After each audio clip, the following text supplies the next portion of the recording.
Bowl officials are saying it's going on as planned. Fox 4's Paige Ellenberger live outside AT&T Stadium, where crews have treated the roads ahead of the matchup. Hey there, Paige.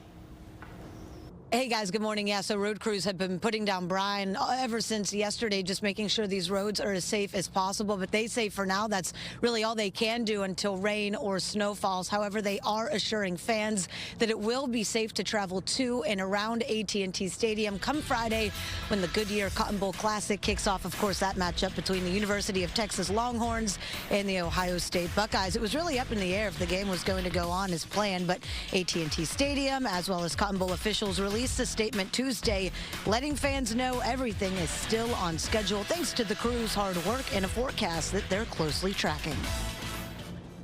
Our salt brine goes on 24, 48 hours in advance.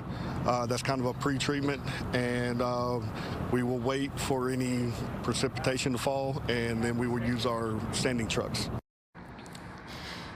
Meanwhile, over in Fort Worth, firefighters are preparing their brigade for the harsh weather, too. They're putting chains on their engines' tires, preparing flares to heat up frozen fire hydrants, and getting caution tape ready for any abandoned vehicles. Meanwhile, in Dallas, County Judge Clay Jenkins joined Fox Weather and assured people that the roads from Dallas to Arlington will be treated and ready to go, as well as any major roadways leading to North Texas. Back out here in Arlington, though, road crews hard at work. They're going to start 12-hour shifts tomorrow until Saturday morning, just to be sure that everyone stays as safe as possible.